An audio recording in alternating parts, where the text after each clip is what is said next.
नमस्कार, मी समीक्षा बेंडे. एडीएन बातमीपत्रात आपलं स्वागत. आजच्या दिवसभरात घडलेल्या घटनांचा आढावा आपण घेणारच आहोत. त्यापूर्वी एक नजर टाकूयात आजच्या ठळक घडामोडींवर. गर्भवती महिलेला पोटावर लाथ मारत केलेल्या मारहाणीत महिलेचा मृत्यू. पतीसह सासू सासऱ्यावर सिल्लोड शहर पोलिसात गुन्हा दाखल. जयपूर उच्च न्यायालयाच्या आवारातील मनूचा पुतळा हटवण्यात यावा. मातीकाम करणाऱ्या कांताबाई अहिरे आणि शीलाताई पवार यांची मागणी. आता पाहूयात सविस्तर बातम्या. विधानसभा निवडणुकीत आलेला निकाल एकत्र राहण्याचे संकेत जनतेने दिले.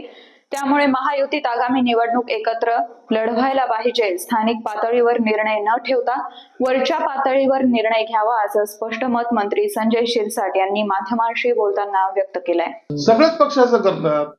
भाजपने जर ठरवलं स्वतंत्र लढायचं तर शिवसेना स्वतंत्र लढेल, राष्ट्रवादी स्वतंत्र लढेल. परंतु आमचं एक मत आहे की जे विधानसभेला जो मॅन्डेट दिलाय लोकांनी, तो महायुती म्हणून दिलेला आहे. तुम्ही एक राहावं यासाठी दिलेले ते संकेत आहे. मला वाटतं महायुतीमध्येच ह्या सगळ्या निवडणुका लढवल्या गेल्या पाहिजे. ताकद कुणाची वाढली कुणाची कमी झाली या भानगडीत जर आपण गेलो तर त्याचा फटका सुद्धा बसू शकतो. म्हणून आमची प्रामाणिक इच्छा आहे की महायुतीमध्येच ह्या सर्व निवडणुका लढवल्या गेल्या पाहिजेत. परंतु अखेरला नेत्यांनी निर्णय हा घ्यायचा आहे. स्थानिक नेत्यावर सोडून चालणार नाही. म्हणून नेत्यांनी जर निर्णय घेतला महायुती म्हणून तर कार्यकर्ते सुद्धा त्या जोमाने कामाला लागतील आणि ह्या सगळ्या ज्या महानगरपालिका, जिल्हा परिषद ह्या सगळ्या जिंकून येतील अशी एकंदरीत सध्याचं चित्र आहे. मला वाटतं या सगळ्या बाबीचा वरिष्ठ नेते योग्य तो विचार करतात. आता प्रफुल्ल पटेल यांनी एक बाईट दिलेली आहे की स्थानिक स्वराज्य संस्थेच्या निवडणुकीत जिथे युती करणं शक्य असतं तिथे युती करायचा आमचा प्रयत्न असेल, असं ते म्हणाले. सगळ्याच असं असतो. हे कॉमन बाईट आहे त्यांची. त्यांनी हा एक प्रयत्न केलेला आहे. परंतु एका ठिकाणी तुमची ताकद आहे म्हणून तुम्ही तिथं युती करणार नाही आणि जिथं ताकद नाहीच, 75% भागामध्ये जर ताकद नसेल तर तिथे युती पाहिजे आणि 25% मध्ये ताकद असेल तर तिथे युती करायची. हा जो संभ्रम निर्माण करताय त्या संभ्रमामुळे कार्यकर्ते हा संभ्रमित होतोय आणि मग उद्या जेव्हा युती होते त्या टायमाला सुद्धा या सगळ्या गोष्टीला विरोध सुद्धा केला जातो. गर्भवती महिलेला केलेल्या अमानुष मारहाणीत महिलेचा मृत्यू झाल्याची घटना घडली असून सदर घटनेत पतीसह सासू सासऱ्यांवर सिल्लोड शहर पोलीस ठाण्यात गुन्हा दाखल करण्यात आलाय. 1 वर्षीपूर्व लग्न झालेल्या 24 वर्षीय विवाहितेला सतत हुंड्याची मागणी करून विवाहितेचा छळ करून सतत मारहाण करून तिचा शारीरिक व मानसिक छळ करण्यात आला. तसंच ती गर्भवती असताना तिच्या पोटात लाथा मारून तिला मारहाण करून तिला जीवे मारण्याचा आरोप करण्यात आलाय. या प्रकरणी सिल्लोड शहरातील शास्त्री नगर मधील महिलेच्या पतीसह सासू सासऱ्यावर सिल्लोड पोलिसात गुन्हा दाखल करण्यात आलाय. मनीषा सतीश सपकाळ वय 24 असं मयत विवाहितेचं नाव असून पती सतीश लक्ष्मण सपकाळ, सासू लीलाबाई लक्ष्मण सपकाळ, सासरा लक्ष्मण कडुबा सपकाळ, सर्व राहणार शास्त्री नगर सिल्लोड असं आरोपींचं नाव आहे. पुढील तपास सिल्लोड शहर पोलीस करतायत. यावेळी विवाहितेच्या नातेवाईकांनी सासरच्या मंडळींवर आरोप केले.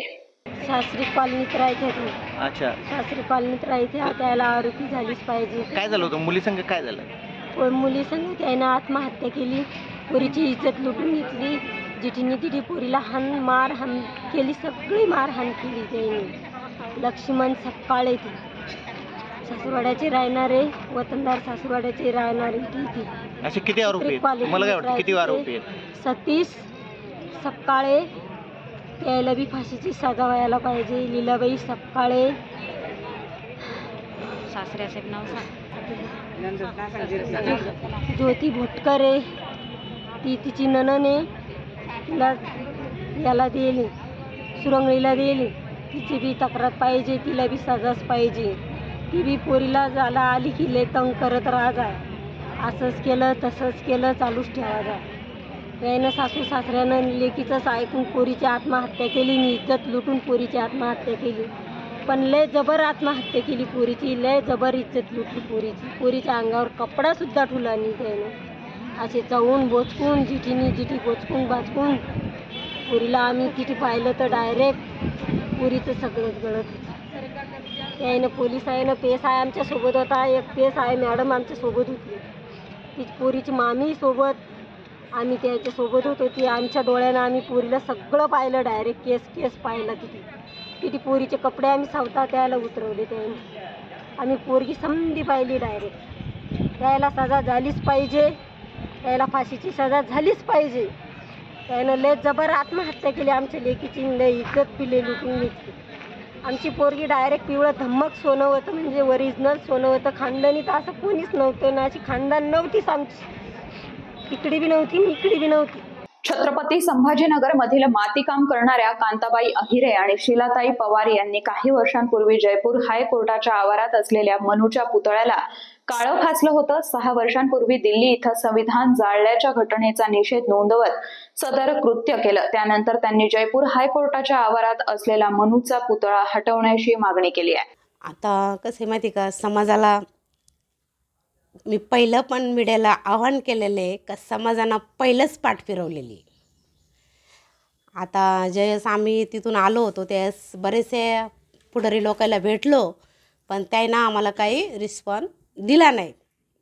मग आम्ही आमच्या मनातच गोष्ट ठेवली आणि हे पुढं बी ही गोष्ट आमच्या मनातच राहणार आहे. आणि समाजाला एकच म्हणजे माझं एकच आव्हान आहे का आता जे आम्ही दोघी गेलो होतो, आता सगळं जर आपण जसं भीमा कोरेगावला एवढं उत्सवानं जातो 1 तारखेला 1 जानेवारीला, तर तसंच जर एक दिवस 25 डिसेंबरला जर आपण सगळे समाज जर त्या मनूच्या पुतळ्याला जाऊन जर भिडलो तर तो पुतळा राहीन का तिथं? नाही राहणार. ते पुतळा काढूनच येतो ना आपण. आज आम्ही दोघी गेलो, आता एवढा समाज जर चालला तर ते पुतळा तिथं राहणार नाही. ते पुतळा आपण तिथून काढूनच येतो. एक तर आपलं मरण होईन, नाही तर वापस येऊ. समाजाला एवढंच सांगणं आहे. एवढं समाजानं आमच्याकडं थोडं लक्ष द्यावा आणि काहीतरी समाजानं आम्हाला विचारणा करावा आणि आमच्यासोबत चालावा आणि ते पुतळा काढावा. ते पुतळा जर काढला तर आपलं देश चांगलं राहील, आपलं संविधान चांगलं राहील. हे सगळे लोक मनुवादीच आहे आणि मनुवादीच्याच विचारण्यावर आहेत ते लोक. हे लोक काही बरोबर नाही. म्हणजे तुम्हाला असं म्हणायचं आहे ते का तिथं आपलं जे ते न्यायालयच आहे तिथं न्याय भेटतोय. जर ते पुतळा जर तिथं असा विरोधी आहे मग ते पुतळा नाही पाहिजे ना तिथं. एक तर तुम्ही शिवाजी महाराज लावा, तिरंगी लावा, डॉक्टर बाबासाहेब आंबेडकर लावा तिथं त्यांच्या जागेवर. तुम्ही तो विरोधी पुतळा का लावताय तिथं? ते नको आहे आपल्याला तिथं. एक तर तिन्हीतून कोणीतरी लावा ना तिथं, काहीतरी लावा ना तिथं. डॉक्टर बाबासाहेब आंबेडकर लावा, शिवाजी महाराज लावा, तिरंगी लावा, देशाचा झेंडा लावा आपल्या, पण तो विरोधी पुतळा तिथून काढायला पाहिजे. हेच आमचं म्हणणं आहे. आणि जर ते पुतळा जर तिथून निघत नसन तर आम्ही हा पाऊल आमचा उचलणार आहे. आम्ही या समाजाला एवढंच आवाहन करतोय का समाजानं सोबत यावा.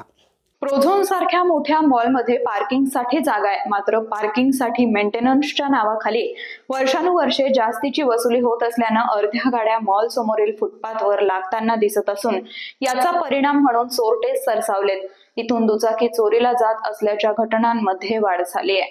कोणतीही मोठी इमारत उभारताना पार्किंगची सोय असतेच. प्रोझोन सारख्या मोठ्या मॉलमध्ये पार्किंगसाठी जागा आहे, मात्र पार्किंगसाठी मेंटेनन्सच्या नावाखाली वर्षानुवर्षे जास्तीची वसुली होत असल्यानं अर्ध्या गाड्या मॉल समोरील फुटपाथवर लागत असतात. याचा परिणाम म्हणून चोर सरसावले आहेत. महिन्यातून 4-5 दुचाकी चोरीला जातातच. सोमवारी आणखी एकानं त्याच्या दुचाकीची चोरी झाल्याची तक्रार सिडको MIDC पोलीस ठाण्यात नोंदवली आहे. त्यावरून पोलिसांनी चोरट्याविरुद्ध गुन्हा दाखल केलाय. लोक खरेदीसाठी येत असूनही प्रोझोन मॉलमध्ये पार्किंगसाठी वसुली होते. एका विधिज्ञाशी याबाबत चर्चा केली असता त्यांनी अशी पार्किंगसाठी शुल्क वसुली बेकायदेशीर असल्याचं छत्रपती संभाजीनगर सिटी न्यूजला सांगितलं. यातून मॉलनं दुसरा मार्ग काढला असून पार्किंगसाठी पावती देताना त्यावर पार्किंगसाठी पैसे घेत असल्याचा उल्लेखच नसतो। विशेष म्हणजे दुचाकी मॉल बाहेर काढताना ही पावतीही जमा करून घेतली जाते। लाखो रुपये महिन्याकाठी असे बेकायदेशीरपणे वसूल केले जातात का, याकडे संबंधित विभागाचं आजवर लक्ष का गेलं नाही, असा प्रश्न या निमित्तानं निर्माण झालाय। मॉलच्या अशा वसुलीसाठी अनेक दुचाकीधारक मॉलमध्ये जाताना दुचाकी समोरील फुटपाथवर लावतात। परिणामी वाहतुकीला कोंडी होतेच। अनेकदा वाहतूक पोलीस गाड्या उचलूनही नेतात। फुटपाथवर गाड्या तासनतास असल्यानं आणि दुचाकी मालक खरेदीला मॉलमध्ये गेलाय हे हेरून अनेक चोरटे या भागात सक्रिय झालेत। महिन्यातून 4-5 दुचाकी चोरटे गायब करतात। इमाम हबीब शेख हा तरुण SBI सेवा केंद्र चालवतो। 2020 मध्ये त्यानं हिरो पॅशन प्रो कंपनीची मोटरसायकल घेतली होती। शनिवारी 11 जानेवारी रोजी सायंकाळी 5:30 ला प्रोझोन मॉलला खरेदी करण्यासाठी तो आला। मॉल समोरील फुटपाथवर त्यानं मोटरसायकल हँडल लॉक करून उभी केली। खरेदी करून रात्री 8 वाजता परतला असता मोटरसायकल लावलेल्या ठिकाणी मिळून आलेली नव्हती। त्यानं आजूबाजूला शोध घेतला असता मिळून आली नाही। 25,000 रुपयांची मोटरसायकल चोरीला गेल्याची तक्रार त्यानं केली आहे। अधिक तपास पोलीस अंमलदार श्री राऊत करतायत। अजूनही काही बातम्यांचा आढावा आपल्याला घ्यायचा आहे, मात्र वेळ झाली आहे छोट्याशा ब्रेकची। कुठेही जाऊ नका, पाहत रहा ADN।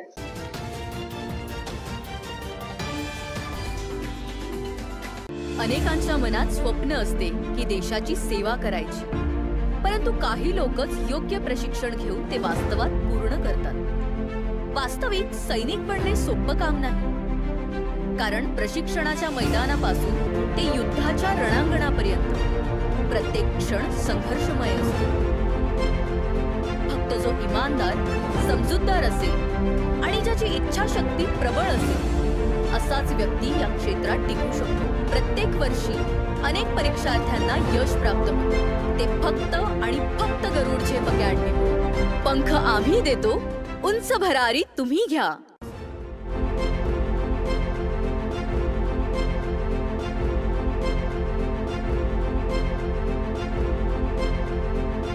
बॉस बिगेस्ट ओला सीजन सेल, खरीदिए ओला एस पूरी रेंज पर। मूव OS फीचर्स, 8 साल की battery warranty, hyper charging credit और चुनिंदा कार्ड पर 25,000 तक की छूट पाएं। टॉल सर्विस के साथ 1 दिन की सर्विस गारंटी या एक अतिरिक्त S1 पाएं। जल्दी करें, सीमित अवधि का ऑफर।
मस्त मास्क पहना रे तूने।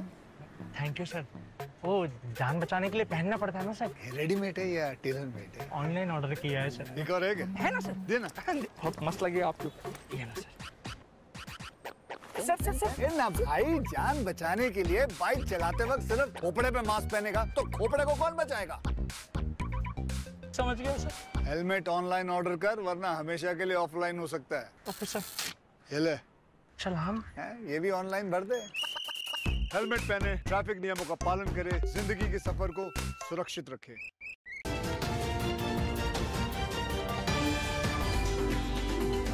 ब्रेक नंतर आपलं स्वागत। कर्णेश्वर महिला भजनी मंडळ आविष्कार कॉलनी यांच्या वतीने आयोजित अखंड शिवनाम सप्ताह शिवकथा ज्ञान यज्ञ कथा सोहळ्याला गुरुवारी सुरुवात करण्यात आली असून आयोजकांमार्फत ADN सोबत बोलताना अधिक माहिती देण्यात आली। कर्णेश्वर महिला भजनी मंडळ आविष्कार कॉलनी N5 यांच्या वतीनं अखंड शिवनाम सप्ताह, शिवकथा, ज्ञानयज्ञ कथा सोहळा आणि ग्रंथराज परमस्य पारायण व कीर्तन सोहळ्याला गुरुवारपासून सुरुवात करण्यात आली। या अखंड शिवनाम सप्ताहाची सुरुवात मोठ्या भावपूर्ण धार्मिक वातावरणात करण्यात आली। यावेळी विविध आध्यात्मिक धार्मिक कार्यक्रमाचं आयोजन सप्ताहात करण्यात आलं। सप्ताहामध्ये शिवपाठ, शिवसहस्त्रनाम, शिवरुद्राभिषेक, ग्रंथराज परमहस्य पारायण, शिवाचार्यांचं आशीर्वचन, शिवमहापुराण कथा, भजन आदी धार्मिक कार्यक्रमांचं आयोजन मोठ्या उत्साहात करण्यात आलंय। यावेळी समाज बांधवांची मोठ्या प्रमाणात उपस्थिती असून सदर शिवनाम सप्ताहाचं आयोजन जयश्री लुंगारे, चंपाबाई झुंजारकर, अरुणाताई बागले, सुनंदा पुरंदकर, संगीता देवणे, अर्चना कस्तुरे, सुंदरताई सुपारे, शोभा गंदने, संध्या मजगे, सावित्री मुरगे यांच्यासह महिला भजनी मंडळातर्फे करण्यात आलं असून यांच्यासह राजेंद्र बिडवे, दीपक मोरतुले, गजानन बिडवे, मापारी गुरुजी, शिवकुमार देशमुख, दीपक उरगुंडे यांच्यासह महिला मंडळ समाज बांधव परिश्रम घेत आहेत। यावेळी एडीएन सोबत बोलताना संयोजन समितीच्या वतीनं सविस्तर माहिती देण्यात आली। सर्व भाविक भक्तांना सप्रेम शिवनाम, शिवशरणाम। राष्ट्रसंत वसुंधरा रत्नश्री डॉक्टर शिवलिंग शिवाचार्य महाराज यांच्या आशीर्वादाने हा शिवनाम सप्ताह चालू आहे। बऱ्याच वर्षापासून संभाजीनगरमध्ये हा शिवनाम सप्ताह चालू आहे। अखंड शिवनाम सप्ताह, ग्रंथराज परमहंस पारायण, शिवकथा असं या सप्त्याचं नियोजन आहे। आणि तसेच शिवप श्रीमती रजनीताई मंगलगे यांच्या रसाळवाणीतून संगीत शिवकथा चालू आहे। सध्या 2 दिवस झालेले आहेत आमचे। श्री सिद्धिविनायक मंदिर, सह्याद्रीनगर, सिडको N5 या मंदिरामध्ये आमचा शिवसप्ताह सुरू आहे। 7 दिवसासाठी दररोजचे नवीन कीर्तनकार आम्ही दरवर्षी बोलवत असतो। तसंच यावर्षी पण बोलवलेलं आहे। पहिल्या दिवशी संजय येळापूरकर महाराज यांचं कीर्तन झालं, दुसऱ्या दिवशी शिवानंद महाराज दापसेडकर यांचं झालं, आजचं कीर्तनकार आहेत मारुती भालके आणि उद्याचे कावेरीताई मुतखेडे, त्याच्यानंतर स्वामीताई आंबेजोगाईकर, श्रीदेवीताई कापसीकर, अमोल बनवसकर, नागेस्वामी कुरुंदवाडीकर या सर्व कीर्तनकारांचे कीर्तन ठेवलेले आहे। सर्व शिवभक्तांनी सर्व कीर्तनाचा लाभ घ्यावा व दीक्षेच्या कार्यक्रमाला त्यांनी आपली नाव नोंदणी करावी, एवढे बोलून माझे 2 शब्द मी संपवते। पाथरीचे महाराज काशीनाथ शिवाचार्य महाराज यांच्या आशीर्वचनाने हा कार्यक्रम संपूर्ण झाला व 11 वाजता पारायणाची सुरुवात झाली होती। आणि अखंड शिवनाम सप्ताह हे जे रोप खेड्यापाड्यातून जे लावलं होतं महाराजांनी ते शहरापर्यंत रुजलेलं आहे आणि त्याचं रोप एवढं वाढलंय की प्रत्येक ठिकाणी हा 3 वर्षासाठी सप्ताह चालू राहतो आणि अखंड असाच चालू राहणार आहे। त्यासाठी सर्व आपल्या समाजाने एकत्र येणं हे ह्याच्यातून आम्ही साध्य करतो आणि प्रत्येक घराघरामध्ये जाऊन हा आम्ही संदेश सगळ्यांपर्यंत पोहोचवण्याचं काम करतो। तसेच समाजाने एकत्र जर आलं तर समाजाला एक नवी दिशा मिळते आणि नवीन पिढीला पण ह्याचे आचरण करायला वेळ मिळतो। आणि आपण कसं आपल्याला सगळ्या गोष्टी माहिती आहेत पण तरुण पिढीला ह्याचं ज्ञान नाही आहे, तर त्यांनी समाजासाठी ऋणी झालं पाहिजे आणि एकत्र आलं पाहिजे। त्यासाठी अखंड शिवनाम सप्ताह हा चालू असतो। आदर्शची प्रॉपर्टी लिलाव करण्यासाठी ऑगस्ट पासून आतापर्यंत काहीही निर्णय झालेला नाही असा आरोप करत माजी खासदार इम्तियाज जलील यांनी माध्यमांशी बोलताना प्रशासनावर आरोप केलेले आहेत। त्याच्यामध्ये जे फ्रॉड होत आहे, कोट्यवधी रुपये लोकांचे बुडालेले असते आणि हजारोंच्या संख्येने लोक जे आहे त्यांचे पैसे मिळत नाही। तर एका साईडला राज्य सरकार परिपत्रक काढत आहे आणि त्यामध्ये टाइमलाईन दिलेला आहे की इतक्या टाइमलाईनमध्ये आपल्याला हे काम करायचे आहे। सगळ्या जिल्हाधिकाऱ्यांना, पोलीस कमिशनरांना हे सगळ्यांना हे परिपत्रक पाठवण्यात आलेले आहे। तरी सुद्धा कशा प्रकारच्या निष्काळजीपणा किंवा एक कॅज्युअल अप्रोच की हे गोरगरीब लोक आहेत त्यांचा कोणी वाली नाही आहे। आता आपल्याला एक उदाहरण द्यायचं असेल तर 14 ऑगस्ट 2024ला हे प्रॉपर्टी लिलाव करण्यासाठी राज्य सरकारने परवानगी दिली। आता कलेक्टर साहेबांनी कन्नडचे SDOला पत्र पाठवले की तुम्ही हे त्याचे अधिकारी व्हा आणि हे सगळं लिलावाची प्रक्रिया तुम्ही पूर्ण करा। त्यांनी कलेक्टरला पत्र पाठवले की माझ्याकडे खूप काम आहे, मी काम करू शकत नाही आहे, खूप मोठा ज्युरिस्डिक्शन आहे। आता ऑगस्टच्या नोटिफिकेशन आहे आणि आतापर्यंतही काही निर्णय झालेला नाही आहे. आज जेव्हा आम्ही आंदोलन करत आहे, मीटिंग होत आहे, तर कलेक्टर साहेबांनी आदेश दिलेला आहे की तुम्ही SDO कन्नडला सांगितलेलं आहे की कमीत कमी तुमच्या एरियातले जे प्रॉपर्टीज आहे त्याचा लिलावची प्रक्रिया तुम्ही सुरू करा. म्हणजे हेच आदेश त्यांनी 4 महिना अगोदर दिले असते तर ते लोकांचे पैसे मिळाले असते. आता कलेक्टर साहेबांनी आम्हाला आश्वासन दिलेलं आहे की एका महिन्यामध्ये, जास्तीत जास्त 1 आठवडा पुढे होऊ शकतो, पण एका महिन्यामध्ये त्यांनी पूर्ण एक टाइम टेबल आम्हाला देणार आहे येणाऱ्या आठवड्यामध्ये की जे जे प्रॉपर्टीज आहे ते प्रॉपर्टीज विकण्यासाठी ते टाइम बाउंड प्रोग्राम करून एका महिन्यामध्ये हे सगळं पूर्ण करणार आहे. ते लेखीमध्ये आम्हाला येणाऱ्या आठवड्यामध्ये देणार आहे. दुसरा प्रश्न आम्ही हे उपस्थित केलेला आहे की जे डिफॉल्टर्स आहे बँकचे लोनचे, त्याची प्रॉपर्टीज जप्त करत आहे, त्याच्या बाबतीत काय करत आहे तर कोट्यवधी रुपयाची प्रॉपर्टी जप्त करण्यात आलेली आहे, त्याचा लिलावही होत नाही. तर त्यांनी आता हे आदेश दिलेले आहे. मग आपल्याला माहीत असेल की एका मोठ्या नेत्याच्या जवळच्या एका माणसाने प्रॉपर्टी विकत घेतली होती आदर्शची, ज्याच्यावर प्रतिबंध होतं की हे प्रॉपर्टीच्या कुठल्याही प्रकारचा फेरफार होऊ नये. मग त्यावेळी आम्हाला सांगण्यात आलं होतं आम्ही चौकशी करू, कारवाई करू. मग चौकशीही झाली नाही आणि कारवाईही झाली नाही. म्हणजे फक्त मोठे नेत्याच्या जवळचा आहे म्हणून असा प्रकार सरकार वागणार असेल, प्रशासन वागणार असेल, तर हे गोरगरिबांचा पैसा कधी मिळणार आहे. आता पुन्हा कलेक्टर साहेब म्हणतो की हो मी विचारतो, बघतो मी काय करायचं आहे, काय कारवाई झालेली आहे का नाही झालेली आहे हे बघणार आहे. तर हे थातूर मातूर जे उत्तर मिळत आहे ना, बघा आता ते 1 महिन्याचा कालावधी दिलेला आहे. आम्ही 1.5 वर्षापासून एक आंदोलन करत आहे, 1 महिना अजून त्यांना टाइम देतो. आमरण उपोषण चालू आहे. आता ते आश्वासन देत आहे, आता ते ठेवीदारांवर आहे, ते त्यांचं आमरण उपोषण सुरूच ठेवणार आहे का ते संपवणार आहे ते त्यांच्यावर मी सोडलेलं आहे. नोव्हेंबर 2023 मध्ये संसदेनं ज्यांच्याकडे जन्म प्रमाणपत्र नाही त्या लोकांसाठी एक कायद्यात सुधारणा आणली, परंतु या तरतुदीमुळे महाराष्ट्रात मोठ्या प्रमाणात गेल्या काही महिन्यात बांगलादेशी आणि रोहिंग्यांना भारतातलं इथलं जन्म प्रमाणपत्र देण्यासाठी काही राजकीय पक्षांनी पुढाकार घेतल्याचा आरोप किरीट सोमय्या यांनी शहरात आलेले असताना केलेला आहे. नोव्हेंबर 2023 मध्ये संसदेने ज्यांच्याकडे जन्म प्रमाणपत्र नाही त्या लोकांसाठी एक कायद्यात सुधारणा आणली. आधी न्यायालयात जावं लागायचं, ते अधिकार तहसीलदारांना दिले. परंतु या तरतुदीचं महाराष्ट्रात मोठ्या प्रमाणात गेल्या काही महिन्यात बांगलादेशी आणि रोहिंग्यांना भारतातलं इथलं जन्म प्रमाणपत्र देण्यासाठी काही एखाद राजकीय पक्षाच्या नेत्यांनी आणि बांगलादेश पश्चिम बंगाल बॉर्डरवरचे एजंटनी एक षडयंत्र बनवलं. 1 लाख बांगलादेशी आणि रोहिंग्याचे जन्म प्रमाणपत्रासाठी विविध जिल्हाधिकाऱ्यांकडे, तहसीलदारांकडे अर्ज आले आहे. गेल्या 1 महिन्यात मी महाराष्ट्राचे 17 जिल्ह्यांमध्ये स्वतः गेलो. आज पण आता सकाळी मालेगावला होतो.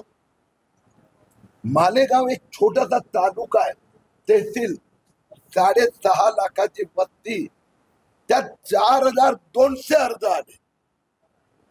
त्याच्यासोबत पुणे लोकसंख्या 45 लाख, फक्त 60 लोकांना जन्म प्रमाणपत्र देण्यात आलं. मुंबईत 2,20,00,000 फक्त 58. परंतु अमरावतीमध्ये 14,484.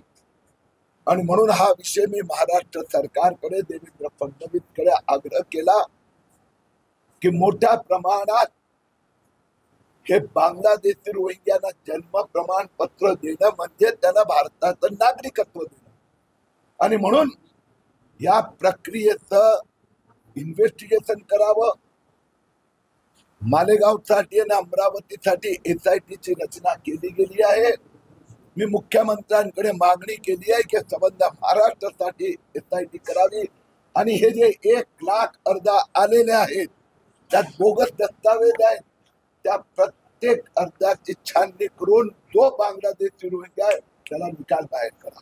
सुबोध भावे दिग्दर्शित संगीत मान अपमान हा चित्रपट प्रेक्षकांच्या भेटीला आला असून सुबोध भावे हे शहरात आले असता त्यांनी चित्रपटाविषयी एडियन सोबत संवाद साधलेला आहे.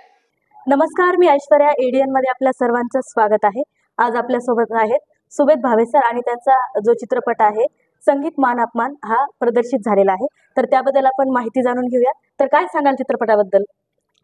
संगीत मान अपमान तुम्ही म्हटलं त्याच्यातच आलं की संगीतमय चित्रपट आहे आणि आपल्याकडचं खूप जुनं गाजलेलं नाटक, अतिशय प्रसिद्ध नाटक कृष्णाजी प्रभाकर खाडीलकर यांचं संगीत मान अपमान या नाटकातल्या एका छोट्याशा कथाभागावरनं प्रेरणा घेऊन पूर्णपणे सिनेमासाठी नव्याने बांधलेलं, पण तेच नाव ठेवलंय कारण कथाभाग संगीत मान अपमान या नाटकातला छोटासा कथाभाग घेतला होता. पात्रांची नावं धैर्यधर आणि भामिनी संगीत मान अपमान नाटकातलीच ठेवली होती. संगीतामध्ये काही पदं जुन्या नाटकातलीच वापरलेली आहेत, त्यामुळे नाटकाचं नाव तेच ठेवलंय कारण विहीर मोठी आहे आणि त्या विहिरीतलं थोडंसं पाणी घेऊन आम्ही हा सिनेमा नव्याने बांधलाय. त्यामुळे हा चित्रपट 10 तारखेपासून प्रदर्शित झालाय आणि तुम्हाला तो सिनेमागृहात जाऊन त्या चित्रपटाचा आनंद घेतला तर जास्त आवडेल याची मला खात्री आहे. ओके. छत्रपती संभाजीनगर सोबत तुमचं जे नातं आहे, इथल्या दर्शकांना काय सांगाल? नेहमीच ते चांगल्या कलाकृतींना फार उत्तम पाठिंबा मिळाला. अगदी बालगंधर्व चित्रपट असेल किंवा लोकमान्य असेल, कट्यार असेल, काही नाटकं जी आम्ही इथे सादर केली होती माझ्या आयुष्यातली, अगदी अश्रूंची झाली फुलेसाठी आम्ही आता येऊन गेलो.